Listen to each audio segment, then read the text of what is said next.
আমি যখন রাতে চাকরি থেকে বাড়িতে ফিরতাম তখন আমার বাবা, আমার ছোট ভাই ও আমার স্ত্রীর দিকে ইশারা করে কিছু বলতে চাইত, কিন্তু তিনি কথা বলতে পারতেন না, কারণ বাবা স্ট্রোক করে প্যারালাইসিস হয়ে গিয়েছিলেন, যে কারণে বাবা মুখ দিয়ে কথা বলতে পারতেন না।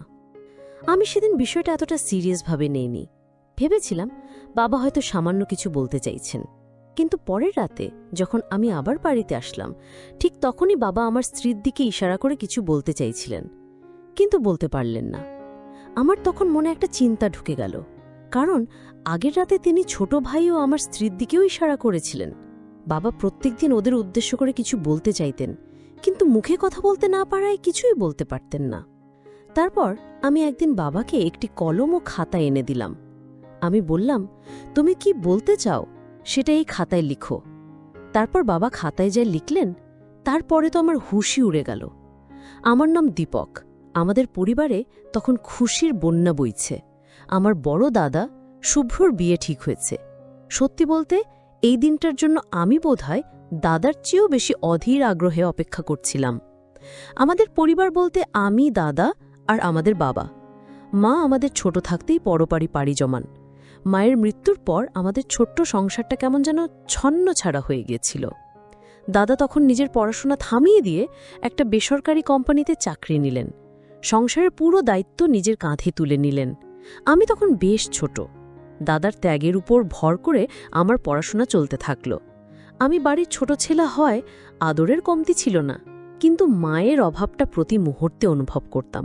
আমি বড় হওয়ার সাথে সাথে সংসারের কিছু দায়িত্ব নিজের কাঁধে তুলে নিয়েছিলাম। রান্না করার কাজটা আমিই করতাম। স্কুল থেকে ফিরে রান্নাঘরে ঢুকে যেতাম। নিজের হাতে রান্না করে দাদা আর বাবাকে খাওয়ানোর মধ্যে একটা অন্যরকম আনন্দ ছিল। বাবার দেখাশোনাও আমিই করতাম। কিন্তু দিন শেষে মনে হতো বাড়িটা বড্ড ফাঁকা। একজন মায়ের মতো একজন যত্নশীল মানুষের বড্ড অভাব। তাই একদিন দাদাকে বললাম, দাদা, এবার একটা বিয়ে করে ফেলো। আর কতদিন আমার হাতে রান্না খাবে? বাড়িতে একজন নতুন মানুষ আসুক, ভাবি এলে আমারও একটা সঙ্গী হবে, আর বাবার দেখাশোনার জন্যও সুবিধা হবে। আমার কথা শুনে দাদা একটা দীর্ঘশ্বাস ফেললেন। বললেন, বিয়ে তো মুখের কথা নয় রে দীপক, এর জন্য অনেক টাকার প্রয়োজন। আমি যে সামান্য মাইনে পাই তা দিয়ে তোর পড়াশোনার খরচ, বাবার ওষুধ আর সংসার চালানো খুব কঠিন হয়ে যায়। এর উপর নতুন দায়িত্ব নেওয়ার মতো সামর্থ্য আমার নেই। দাদার চোখের কোণে আমি অসহায়ত্বের ছাপ দেখেছিলাম। আমি জেদ ধরে বললাম, টাকার চিন্তা তুমি করো না দাদা, দরকার হলে আমি পড়াশোনা ছেড়ে দেব, একটা কাজ খুঁজে নেব, তবু তুমি এই বাড়িতে আমার জন্য একটা মিষ্টি ভাবি নিয়ে এসো। এই বাড়িটা একজন নারীর হাতের ছোঁয়ার জন্য অপেক্ষা করছে। আমার জেদের কাছে শেষ পর্যন্ত দাদাকে হার মানতে হলো। বাবাও দাদাকে বোঝালেন। অবশেষে আমাদের বাড়িতে সেই মাহেন্দ্রক্ষণ এলো। দাদা বিয়ে করলেন। আমার ভাবি রুনা ছিলেন বাবারই এক পুরনো বন্ধুর মেয়ে। রূপে লক্ষ্মী, গুণে সরস্বতী, বলতে যা বোঝায় ভাবি ছিলেন ঠিক তাই। অনার্স প্রথম বর্ষের ছাত্রী, চোখে মুখে একটা অদ্ভুত মায়া আর সারল্য। যেদিন দাদা ভাবিকে প্রথম আমাদের বাড়িতে নিয়ে এলেন, আমি তো অবাক হয়ে তাকিয়েই ছিলাম। ভাবতেই পারিনি আমাদের এই সাধারণ সাদামাটা বাড়িতে এমন একজন দেবীর মতো মানুষ আসবেন। আমি যখন শ্রদ্ধায় মাথা নিচু করে ভাবির দিকে তাকালাম, ভাবি মিষ্টি করে হেসে বললেন, কি দেখছ এমন করে? আমি তোমার ভাবি, এই বাড়ির নতুন সদস্য। আমি লজ্জা পেয়ে বললাম, ভাবি, আপনি সত্যি খুব ভালো। আপনাকে পেয়ে আমাদের পরিবারটা পূর্ণ হলো। ভাবি আমার মাথায় হাত বুলিয়ে দিয়ে বললেন, আরে বোকা, তুমিও তো খুব ভালো একজন দেবর। তোমার মতো দেবর পাওয়াও ভাগ্যের ব্যাপার। দেখো, তোমার জন্য আমরা খুব লক্ষ্মী একটা মেয়ে খুঁজে এনে বিয়ে দেব, তখন তুমিও বুঝবে। আমি হেসে বললাম, আমার মনে হয় না আপনার মতো এমন গুণবতী মানুষ আমার কপালে জুটবে। ভালো মনের জীবনসঙ্গী পাওয়া তো ভাগ্যের ব্যাপার। ভাবি বললেন, সেটা সময় বলে দেবে। এখন যাও, হাত মুখ ধুয়ে এসো, আমি খাবার বেড়ে দিচ্ছি। সেদিন রাতে আমরা চারজন, বাবা, দাদা, আমি আর ভাবি একসাথে খেতে বসলাম। বহুদিন পর আমাদের বাড়িটা এত জীবন্ত মনে হচ্ছিল। ভাবির হাতের প্রথম রান্না মুখে দিয়ে মনে হলো যেন অমৃত খাচ্ছি। বাড়িটা কেমন যেন আলোয় ভরে উঠল। ভাবির আসার পর থেকে আমাকে আর রান্নাঘরে ঢুকতে হয়নি। তিনি পরম যত্নে সব সামলে নিয়েছিলেন। একদিন ভাবি আমাকে জিজ্ঞেস করলেন, আচ্ছা দীপক, আমি যখন ছিলাম না তখনই সংসারের রান্না কে করত? আমি গর্বের সাথে বললাম, কেন ভাবি, আমি করতাম, আমি খুব ভালো রান্না করতে পারি। ভাবি অবাক হয়ে বলেন, তাই নাকি? আমার দেবর তাহলে এত গুণধর? তাহলে তো তোমার ভবিষ্যৎ জীবনসঙ্গীর কোনো চিন্তাই থাকবে না। এরপর হেসে বললেন, তাহলে তো একদিন তোমার হাতে রান্না খেতেই হয়, দেখি আমার দেবর কেমন রাঁধুনি। আমাদের দিনগুলো এভাবেই স্বপ্নের মতো কেটে যাচ্ছিল, কিন্তু আমরা কেউই জানতাম না আমাদের এই সুখের সংসারে খুব শীঘ্রই একটা কালো মেঘ ঘনিয়ে আসতে চলেছে। আমাদের সুখের দিনগুলোই হঠাৎই যেন গ্রহণ লাগল। একদিন সকালে বাবা হঠাৎ করেই গুরুতর অসুস্থ হয়ে পড়লেন। ডাক্তার এসে জানালেন বাবা মায়ের স্ট্রোক করেছেন। আমাদের মাথায় যেন আকাশ ভেঙে পড়ল। চিকিৎসার পর বাবা ধীরে ধীরে সুস্থ হতে লাগলেন, কিন্তু তার শরীরের ডান পাশটা সম্পূর্ণ অবশ হয়ে গেল। আর সবচেয়ে বড় আঘাতটা ছিল, বাবা তার কথা বলার শক্তি হারিয়ে ফেললেন। যে মানুষটার গলার আওয়াজে আমাদের বাড়িটা গমগম করত, তিনি হঠাৎ করে একেবারে চুপ হয়ে গেলেন। এখন তার যোগাযোগের একমাত্র মাধ্যম হল ইশারা। বাবার এই অবস্থা আমাদের পুরো পরিবারকে একটা গভীর বিষাদের মধ্যে ঠেলে দিল। বাবার ওষুধের খরচ আগের চেয়ে অনেক বেড়ে গেল। দাদার একার আয় সংসার চালানো, আমার পড়াশুনো আর বাবার চিকিৎসার বিপুল খরচ সব মিলিয়ে পরিস্থিতি খুব কঠিন হয়ে উঠল। আমি বুঝতে পারছিলাম দাদার উপর দিয়ে কি ভীষণ ঝড় বয়ে যাচ্ছে। আমি আর স্থির থাকতে পারলাম না। একদিন দাদাকে বললাম, দাদা, এবার আমাকে কিছু একটা করতে হবে। আমি আর তোমার উপর বোঝা হয়ে থাকতে চাই না। আমিও একটা কাজ খুঁজে নিই, সংসারে একটু সাহায্য করি। আমার কথা শুনে দানা আমার দিকে তাকালেন। তার চোখে ছিল রাজ্যের চিন্তা। তিনি বললেন, দীপক, তুই যদি কাজ করতে বাইরে চলে যাস, তাহলে বাড়িতে বাবার খেয়াল কে রাখবে? তোর ভাবি একা মানুষ, তার পক্ষে সব দিক সামলানো সম্ভব নয়। তুই বাড়িতে থাকলে আমি নিশ্চিন্তে কাজ করতে পারি। তুই বরং বাড়িতেই থাক, বাবার দেখাশোনা কর। আমি বললাম, কিন্তু সংসার চলবে কি করে?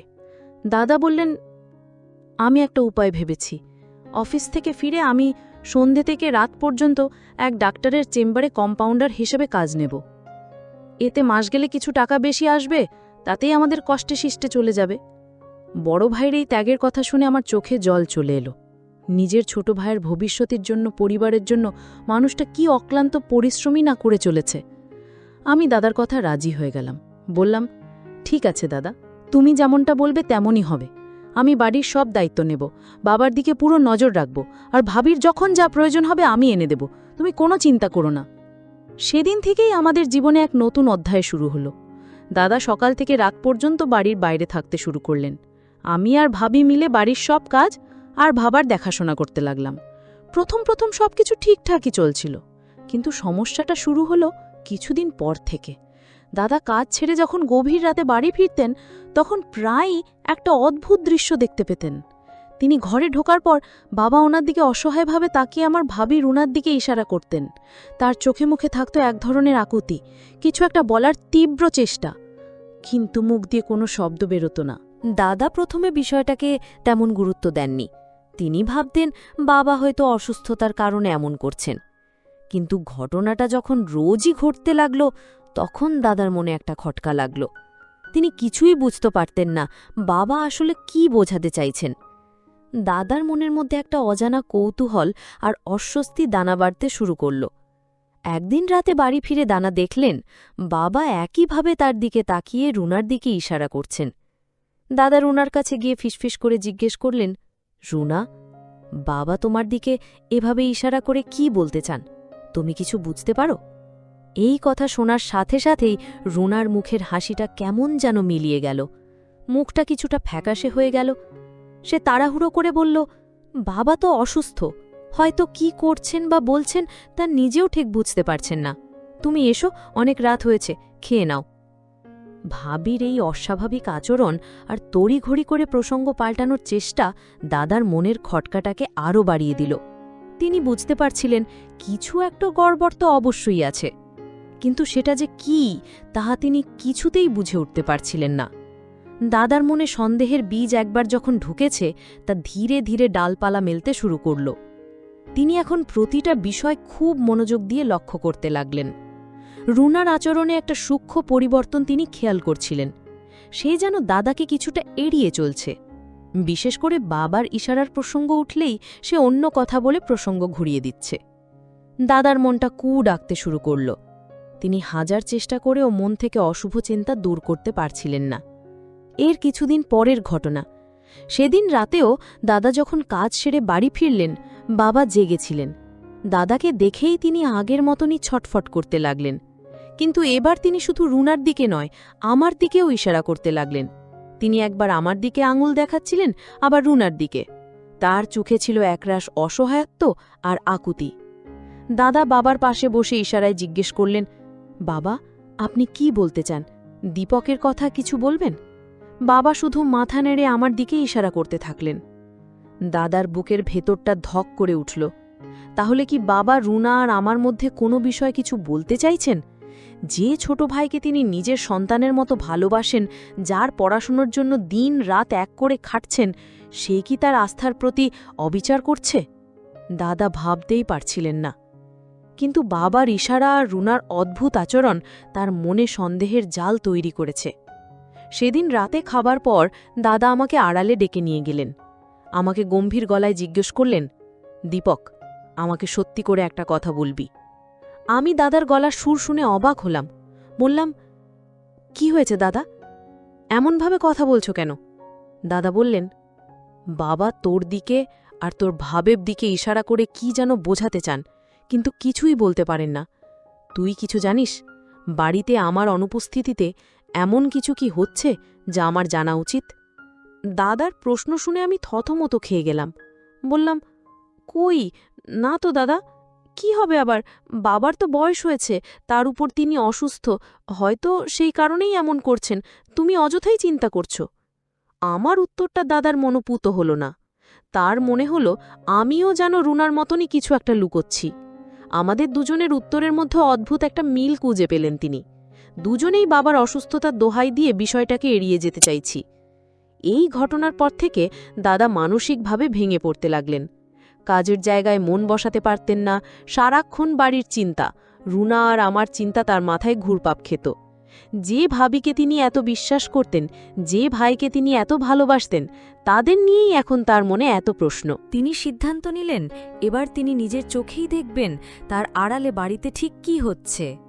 তার মন বলছে রহস্যের সমাধান তাকেই করতে হবে, নইলে এই চিন্তা তাকে কুড়ে কুড়ে খাবে। তার শান্ত সুখের সংসারটা যেন এক গভীর ষড়যন্ত্রের জালে জড়িয়ে পড়ছে বলে তার মনে হতে লাগল। সন্দেহের পোকা একবার মাথায় ঢুকলে তা মানুষকে কতটা অসহায় করে তুলতে পারে দাদা তা হাড়ে হাড়ে টের পাচ্ছিলেন। তার দিন রাতে শান্তি কেড়ে নিয়েছিল এই চিন্তা। তিনি ঠিক করলেন তিনি আর অপেক্ষা করবেন না। সত্যিটা কি তাকে জানতেই হবে। তিনি তার কর্মস্থলে কথা বলে একদিন আগেভাগে ছুটি নিয়ে নিলেন। কাউকে কিছু না জানিয়ে রাত প্রায় ৯টার দিকে তিনি চুপি চুপি বাড়িতে ঢুকলেন। বাড়িতে ঢুকেই দাদা অবাক হলেন। পুরো বাড়িটা কেমন অস্বাভাবিক রকমের। বসার ঘরে আলো জ্বলছে না, কোনো সাড়া শব্দ নেই। তার বুকের ভেতরটা অজানা আশঙ্কায় কেঁপে উঠল। তিনি গলা চড়িয়ে ডাকলেন, দীপক, দীপক, কোথায় তুই? তার ডাক শুনে ভিতর ঘর থেকে রুনা বেরিয়ে এলো। দাদাকে এত তাড়াতাড়ি বাড়িতে দেখে সে চমকে উঠল। তার মুখটা কেমন যেন ফ্যাকাশে হয়ে গেল। সে আমতা আমতা করে বলল, তুমি এত তাড়াতাড়ি চলে এলে যে? দাদা তার প্রশ্নের উত্তর না দিয়ে সরাসরি জিজ্ঞেস করলেন, দীপক কোথায়? ওকে তো দেখছি না। রুনা মুহূর্তের জন্য ইতস্তত করল, তারপর বলল, ও তো বাজারে গেছে, বলল কি যেন দরকারি জিনিস আনতে হবে। রাত ৯টায় দীপকের বাজারে যাওয়ার কথা নয়, বিশেষ করে যখন বাড়িতে অসুস্থ বাবা আছেন। দাদার সন্দেহ আরও ঘনীভূত হল। তিনি রুনাকে তীক্ষ্ণ দৃষ্টিতে দেখতে লাগলেন। তার মনে হল রুনা কিছু একটা লুকাচ্ছে। তিনি কঠোর গলায় বললেন, সত্যি করে বল রুনা, দীপক কোথায়? আমার সাথে মিথ্যে বলার চেষ্টা করবে না। দাদার গলার স্বরে রুনা ভয় পেয়ে নেল। সে কিছু একটা বলতে যাচ্ছিল। ঠিক সেই মুহূর্তে বাইরের দরজা খুলে আমি ঘরে ঢুকলাম। আমাকে দেখে দাদা আর রুনা দুজনেই চমকে উঠল। দাদা আমার দিকে এগিয়ে এসে জিজ্ঞেস করলেন, কোথায় গিয়েছিলি তুই? আমি স্বাভাবিকভাবেই উত্তর দিলাম, কোথাও না তো দাদা, ঘরে কারেন্ট ছিল না, তাই গরমে ছাতে গিয়ে বসেছিলাম। এইমাত্র কারেন্ট এলো, তাই নেমে আসলাম। আমাদের দুজনের কথায় বিস্তর ফারাক, দুজনেরই উত্তর আলাদা। এই ঘটনায় দাদার মনে সন্দেহ তৈরি হল। তার মনে হলো আমরা দুজনে মিলে তাকে বোকা বানানোর চেষ্টা করছি, লুকানোর জন্য এই ধরনের মিথ্যেচারের আশ্রয় নিতে হচ্ছে। দাদা আর কোনো কথা বললেন না। তিনি রাগে গজগজ করতে করতে নিজের ঘরের দিকে চলে গেলেন। তার মনে তখন ঝড় বইছে। তার বিশ্বাস, তার ভালোবাসা, তার সাজানো সংসার সবকিছু যেন ভেঙে টুকরো হয়ে যাচ্ছে। তিনি বুঝতে পারছিলেন না তার কি করা উচিত। এই রহস্যের শেষ কোথায় তা তিনি দেখতে পাচ্ছিলেন না। সেই রাতের ঘটনার পর থেকে আমাদের বাড়ির পরিবেশটা পুরোপুরি বদলে গেল। দাদা একদম চুপচাপ হয়ে গেলেন। প্রয়োজন ছাড়া আমাদের সাথে একটা কথাও বলতেন না। তার গম্ভীর মুখ, আচরণ আমাদের ছোট্ট পরিবারটার ওপর একটা ভারী পাথর চাপিয়ে দিল। আমি আর ভাবি বুঝতে পারছিলাম দাদা ভীষণ রেগে আছেন, কিন্তু কেন? তার আসল কারণটা ধরতে পারছিলাম না। আমরা ভাবছিলাম হয়তো আমাদের কথায় গরমিল পাওয়ায় দাদা এমনটা করছেন, কিন্তু তার রাগের পরিমাণটা ছিল আমাদের ধারণার চেয়েও অনেক বেশি। দাদা এখন কাজ থেকে ফিরতেন আর সরাসরি নিজের ঘরে ঢুকে যেতেন। বাবার সাথেও বিশেষ কথা বলতেন না। তার এই পরিবর্তনটা আমাকে আর ভাবিকে খুব কষ্ট দিচ্ছিল। আমরা দুজনেই অপরাধ বোধে ভুগছিলাম। সামান্য একটা বিষয় নিয়ে বাড়িতে যে এমন অস্বস্তিকর পরিস্থিতি তৈরি হবে তা আমরা ভাবতেও পারিনি। আমি কয়েকবার দাদার সাথে কথা বলার চেষ্টা করেছি। জিজ্ঞেস করেছি, দাদা, তুমি কি আমাদের ওপর রাগ করেছ? আমাদের ভুল হয়ে গেছে, আর কখনো এমন হবে না। কিন্তু দাদা আমার কথার কোনো উত্তর দেননি, শুধু দৃষ্টিতে একবার তাকিয়ে মুখ ঘুরিয়ে নিয়েছেন। রুনার অবস্থাও ছিল শোচনীয়। সে সারাদিন ভয়ে ভয়ে থাকত। দাদার সামনে যেতেও তার সংকোচ হতো। বাড়ির সব কাজ সে মুখ বুজে করে যেত, কিন্তু তার চেহারায় সেই আগের উচ্ছলতা আর ছিল না। একটা অজানা ভয় আর অপরাধ বোধ তাকে কুঁকড়ে রেখেছিল। আমাদের দুজনের মধ্যে যে সহজ স্বাভাবিক সম্পর্কটা ছিল সেটাও যেন এই ঘটনার পর কেমন ফিকে হয়ে গেছে। আমরা একে অপরের সাথে কথা বলার সময়ও একটা অদৃশ্য দেওয়াল অনুভব করতাম। আসলে দাদা তখন এক ভয়ঙ্কর মানসিক যন্ত্রণার মধ্যে দিয়ে যাচ্ছিলেন। তার মনে হচ্ছিল তিনি যাদের সবচেয়ে বেশি বিশ্বাস করেছিলেন তারাই তার বিশ্বাস ভেঙেছে। তার মনে রুনার আমার সম্পর্কে নানা রকম ভুল চিন্তা বাসা বেঁধেছিল। বাবার অসহায় ইশারা, রুনার মিথ্যাচার, আমার কথার গরমিল সবকিছু মিলিয়ে তিনি এক ভয়ঙ্কর সিদ্ধান্তে উপনীত হয়েছিলেন। তিনি ভাবছিলেন বাবা কি জানি লিখে ফেলে, সেটা নিয়ে আমি দুশ্চিন্তায় ছিলাম, এবং বাবা সেটা দেখেই তাদের ইশারায় সাবধান করতে চাইছেন। এই উদ্বেগের চিন্তাটা তাকে মনের ভেতর থেকে কষ্ট দিচ্ছিল। তিনি সরাসরি আমাদের কিছু বলতেও পারছিলেন না, আবার এই যন্ত্রণা সহ্যও করতে পারছিলেন না। তার মনে হচ্ছিল যদি তার সন্দেহ সত্যি হয় তাহলে তিনি কি করবেন, এই পরিস্থিতিতে হলে কি করবেন। এই মানসিক টানাপোড়নে এসে নিজ যে তার অসুস্থ বাবার প্রতি অবহেলা করছেন সেই দিকটা তার খেয়ালই ছিল না। তিনি নিজের যন্ত্রণার সন্দেহ নিয়ে এতটাই মগ্ন ছিলেন যে বাবার অসহায় চোখের দিকে তাকানোর মতো মানসিক অবস্থাও তার ছিল না। আমাদের বাড়িটা তখন একটা নীরব আগ্নেয়গিরির মতো হয়ে উঠেছিল। বাইরে থেকে শান্ত, কিন্তু ভেতরে ভেতরে সন্দেহের লাভা পড়ছিল। আমাদের সুখের সংসারটা এক নিমিষেই যেন এক রহস্যময় আর বিষণ্ণ কারাগারে পরিণত হয়েছিল। বাড়ির দম বন্ধ করা পরিস্থিতি আর সহ্য করা যাচ্ছিল না। দাদা মানসিকভাবে পুরোপুরি ভেঙে পড়েছিলেন। তার খাওয়া দাওয়া, ঘুম সবকিছু অনিয়মিত হয়ে গিয়েছিল। কর্মস্থলেও তিনি মনোযোগ দিতে পারছিলেন না। তার মন জুড়ে ছিল কেবলই আস্থার ভাঙনের কষ্ট।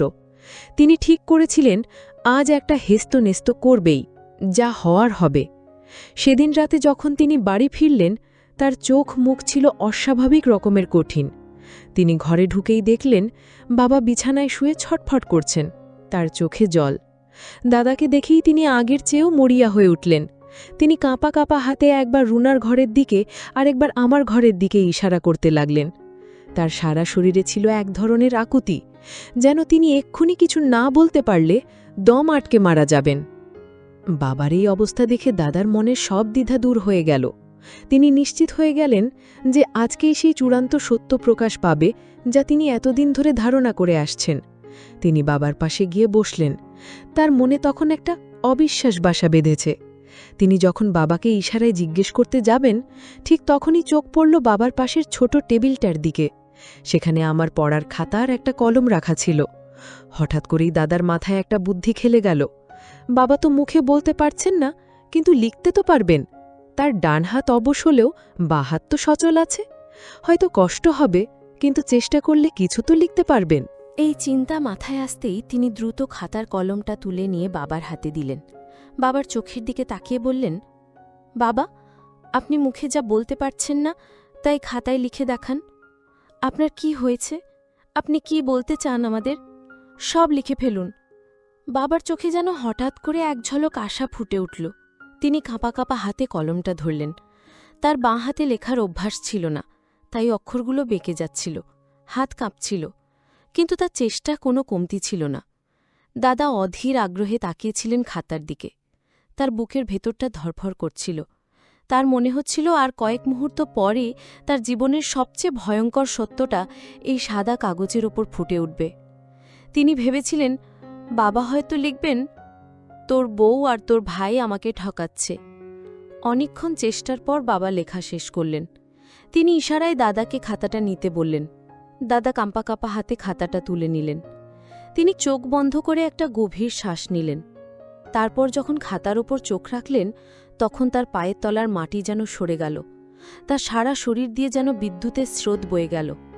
তিনি যা দেখলেন তা তার কল্পনারও অতীত ছিল। বাবা লিখেছিলেন, শুভ্র, বাবা, তুই সারাদিন বাইরে থাকিস বলে কিছুই দেখতে পাস না। তোর বউ রুনা আর তোর ছোট ভাই দীপক আমার যত্ন নেয় না যথাযথভাবে। ওরা নিজেদের বাড়ির কাজকর্মে নিয়ে ব্যস্ত থাকে। আমি একা থাকি এবং আমার প্রয়োজনগুলো পূরণ হয় না। বাবা, আমি খুব কষ্টে আছি। আমাকে কোনো যত্নের জায়গায় রেখে আয়। এই অবহেলায় আমি আর থাকতে চাই না। এই লেখাটা পড়ার পর দাদার মাথা ঘুরতে শুরু করল। তিনি যা ভেবেছিলেন তার ছিটে ফোটাও সত্যি নয়। আসল রহস্য কোনো ভুল সম্পর্ক নয়, আসল রহস্য হল চরম অবহেলা। তিনি নিজের কানকে, নিজের চোখকে বিশ্বাস করতে পারছিলেন না। তার সন্দেহ কতটা ভিত্তিহীন আর কদর্য ছিল তা ভেবে নিজের প্রতি ঘৃণা হতে লাগল। তার চেয়েও বড় ধাক্কা লাগল এইটা ভেবে যে তার অসুস্থ অসহায় বাবা দিনের পর দিন এই অবহেলার কষ্ট সহ্য করে যাচ্ছিলেন, আর তিনি কিনা নিজের ভুল ধারণা নিয়ে ব্যস্ত ছিলেন। তার মনের ভেতরটা এক তীব্র অনুশোচনা আর কষ্টে দুমড়ে মুচড়ে যেতে লাগল। বাবার লেখাগুলো দাদাকে স্তব্ধ করে দিয়েছিল। যে সন্দেহকে তিনি তিল তিল করে নিজের মনে বড় করে তুলেছিলেন তা এক মুহূর্তে ধুলোয় মিশে গেল, কিন্তু তার জায়গায় জন্ম নিল এক তীব্র আত্মগ্লানি আর ক্রোধ।